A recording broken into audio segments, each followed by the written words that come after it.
चलिए गाइस बात करते हैं तीन बड़ी कंपनी और तीनों कंपनीज को लेकर जबरदस्त खबर आ रही है। ये खबर अगर आप देख लेते हैं तो वाकई में आपको बहुत कुछ क्लियरिटी मिलेगी। आपको इनफैक्ट ये पता चल जाएगा कि अब आगे क्या होने वाला है।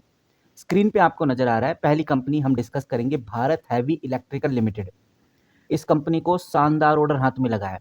तो ऑर्डर के ऊपर आएंगे, थोड़ा डिटेल में समझेंगे और जानेंगे कि ऑर्डर का इम्पैक्ट कब तक रहेगा और कब हमें आगे अच्छी हलचल देखने को मिलेगी। अगली कंपनी है हिंदुस्तान एरोनॉटिक। ये कंपनी भी काफ़ी इंपॉर्टेंट है और इस कंपनी को लेकर भी बड़ी खबरें आ रही हैं। ऐसी खबरें आ रही हैं जो आपको पता होनी चाहिए, क्योंकि अगर ये खबर आपको दिमाग में रही तो आपको क्लियरिटी मिलेगी कि अब आगे क्या होने वाला है हिंदुस्तान एरोनॉटिक यानी कि HAL के अंदर। नाउ तीसरी कंपनी हम जो डिस्कस करेंगे वो है MTAR टेक्नोलॉजी लिमिटेड। ये कंपनी भी अपने आप में काफ़ी इंपॉर्टेंट कंपनी है और अभी हम इस कंपनी की जो इंपॉर्टेंस है वो भी जानेंगे और कंपनी को लेकर जो डेटा निकल के सामने आ रहा है, जो अपडेट निकल के सामने आ रही है, उसके ऊपर भी नज़र डालेंगे। तो एक बार हम ये देख लेते हैं, जो भारत हैवी इलेक्ट्रिकल लिमिटेड जो कंपनी है, जो हिंदुस्तान एरोनॉटिक लिमिटेड जो कंपनी है और जो MTAR टेक्नोलॉजी लिमिटेड कंपनी है। तीन कंपनीज हैं। तीनों कंपनीज, सबसे पहली बात, ये इंडियन गवर्नमेंट लिंक कंपनी है।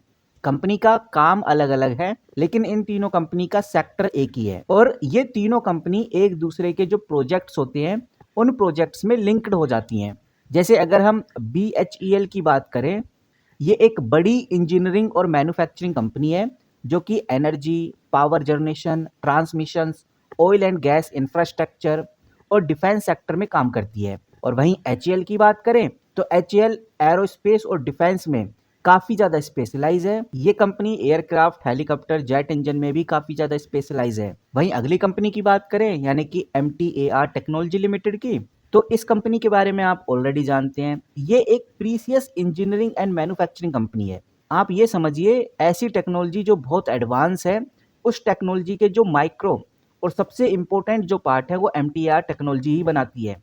यानी कि ये कंपनी मैन्युफैक्चर करती है स्पेस, न्यूक्लियर, डिफेंस और एरोस्पेस में यूज होने वाले हाई प्रीसियस कंपोनेंट्स। इसीलिए MTAR टेक्नोलॉजी काफ़ी इंपॉर्टेंट कंपनी हो जाती है, क्योंकि इस कंपनी को BHEL, HAL, DRDO, इसरो जैसे बड़े बड़े कस्टमर से बहुत क्रिटिकल पार्ट्स और इक्विपमेंट बनाने के ऑर्डर मिलते हैं।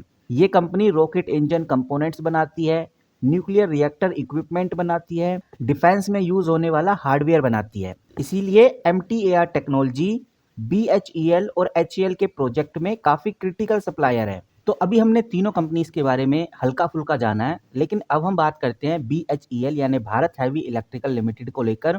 क्या वो बड़ी खबर है जो ध्यान में रखकर चलनी है? यहाँ पर आप स्क्रीनर पे देखेंगे, मैंने ये कंपनी खोली हुई है। डॉक्यूमेंट्स के अंदर जाऊंगा तो सिर्फ 8 घंटे हुए इस अपडेट को आए। यानी कि इस अपडेट का जो इम्पैक्ट है हमें आगे भी देखने को मिलेगा। कब तक देखने को मिलेगा, क्यों देखने को मिलेगा, इसके ऊपर हम आएंगे। लेकिन उससे पहले एक बार समझ लेते हैं अपडेट क्या है। सबसे पहले आप ये डेट चेकआउट करिए, इससे पता चलेगा कि कंपनी ने ये अपडेट कब पब्लिश की। ये अपडेट कंपनी ने पब्लिश की है 7 नवंबर 2025 को। अब इस अपडेट में कंपनी ने क्या बोला है, मैं थोड़ा स्क्रॉल डाउन करता हूं तो हमें पूरी डेटा, पूरी पिक्चर क्लियर होती हुई नजर आती है। यहाँ पर आप देखिए, जो NTPC कंपनी है, NTPC कंपनी आप अच्छे से जानती हैं। NTPC लिमिटेड ने भारत हैवी इलेक्ट्रिकल लिमिटेड को, जिस कंपनी की आज हम बात कर रहे हैं, BHEL को एक नोटिफिकेशन ऑफ अवार्ड दिया है जिसको NOA बोलते हैं, वो भी एक बड़े पावर प्रोजेक्ट के लिए। देखने में ये आ रहा है कि ये एक कॉन्ट्रैक्ट है जो EPC पैकेजिंग का है। मतलब BHEL डिजाइनिंग भी करेगी, उसमें इंजीनियरिंग भी करेगी, इक्विपमेंट सप्लाई भी करेगी और जो इरेक्शन का काम है वो भी करेगी, कमीशनिंग का काम भी करेगी और सिविल वर्कर वाला जो काम है वो भी यही कंपनी करेगी। ये जो ऑर्डर कंपनी को दिया गया है ये एक डोमेस्टिक ऑर्डर है, लेकिन इसकी जो बिल्डिंग थी वो इंटरनेशनल कॉम्पिटिटिव थी। इस ऑर्डर की अगर हम वैल्यू की बात करें तो लगभग 6500 करोड़ के आसपास की थी। मैं आपको इधर वैल्यू दिखा देता हूँ, आपको यहाँ पर वो वैल्यू देखने को मिल जाएगी। इसके अंदर GST इंक्लूड था और इसका जो एग्जीक्यूशन है 48 महीने यानी 4 साल के अंदर अंदर पूरा होना है। यहाँ पर वो चीज आपको देखने को मिल जाएगी। तो ये तो समझ में आ गया कि भाई अच्छा खासा ऑर्डर कंपनी के हाथ में लगा है, एक अच्छी खासी बात यहाँ पर हमें देखने को मिल रही है। लेकिन सवाल ये आता है, क्या इस खबर का इम्पैक्ट अब आगे चल के होगा या नहीं होगा? कहने का मतलब ये है कि क्या BHEL का जो ग्रोथ है अब हमें आगे देखने को मिलेगा या नहीं। आज के दिन तो BHEL लगभग 1.63% के आसपास भागता हुआ नजर आया। तो अब आगे क्या होगा, अगर आप ये चीज ध्यान रखकर चलेंगे तो आपको बताना चाहूँगा इस अपडेट का हमें पॉजिटिव इम्पैक्ट देखने को मिलेगा, वो भी किसमें? बिजनेस प्रोस्पेक्टस पर। स्टॉक प्राइस में हल्का सा पॉजिटिव रिएक्शन आज जरूर हुआ है, लेकिन बड़ी प्राइस ग्रोथ के लिए हम ये कह सकते हैं कि एग्जीक्यूशन परफॉर्मेंस कंपनी को दिखाना होगा। यानी कि अगर प्रोजेक्ट कंपनी टाइम से कंप्लीट करती है तो स्टॉक में हमें एक लॉन्ग टर्म ग्रोथ देखने को मिल सकती है। बाकी शॉर्ट टर्म में तो माइक्रो इकोनॉमिक फैक्टर भी कंपनी को इन्फ्लुएंस कर देते हैं, जिसकी वजह से अच्छी खबर होने के बावजूद भी कोई खास परफॉर्मेंस देखने को नहीं मिलता। इसीलिए कंपनी को टेक्निकली और फंडामेंटली दोनों तरह के जो तरीके होते हैं उसको ध्यान रखकर ही आगे स्टेप लेना चाहिए, क्योंकि सिर्फ अनाउंसमेंट पे अगर हम ब्लाइंडली बिलीव करेंगे तो चीज़ें हमें एकदम क्लियर नहीं होंगी। हमें ये भी देखना है कि भारत हैवी इलेक्ट्रिक लिमिटेड में अपडेट क्या है, उसके बाद ये भी देखना है कि टेक्निकली कैसा मार्केट इस अपडेट को ले रही है। टेक्निकली के बाद हमें कंपनी को फंडामेंटली भी देखना चाहिए कि फंडामेंटली कैसे हालात कंपनी के आज के टाइम पे हैं। तो फंडामेंटली अगर हम देखें, जैसा मैंने आपको बताया कि भाई कंपनी 91,000 करोड़ की है, मार्केट कैप के हिसाब से बहुत बड़ी कंपनी है, बट पीई के हिसाब से आप देखेंगे तो 165 चला गया है। रिटर्न ऑन कैपिटल एम्प्लॉय बहुत कम है, 4%। रिटर्न ऑन इक्विटी 2% और भी कम है। यहाँ पर आप देखेंगे तो इंटरेस्ट कवरेज रेशो भी कुछ खास नहीं है, लेकिन कंपनी फाइनेंशियली बहुत मजबूत है क्योंकि पाइट्रोसिक स्कोर आपको 9 देखने को मिलेगा। सेल कंपनी की बहुत कमजोर है, 5% के आसपास की सेल देखने को मिलती है। यहाँ पर डिविडेंड पे आउट होता है अच्छा खासा 0.19% के आसपास, और फ्री कैश फ्लो सबसे जरूरी होता है, फ्री कैश फ्लो, और वो कंपनी का 2000 करोड़ पॉजिटिव है, जो कि कंपनी को कहीं ना कहीं काफी खास बनाता है। तो मोटा मोटे शब्दों में कहें तो एक बात समझ में आती है कि BHEL जो कंपनी है इसमें हमें मंडे को हलचल देखने को मिलेगी, लेकिन जो बड़ी हलचल है वो हमें पूरे लॉन्ग टर्म के बाद ही देखने को मिलेगी। अब बात करते हैं अगली कंपनी जिसको लेकर काफी जबरदस्त खबर आ रही है, वो है हिंदुस्तान एरोनॉटिक लिमिटेड।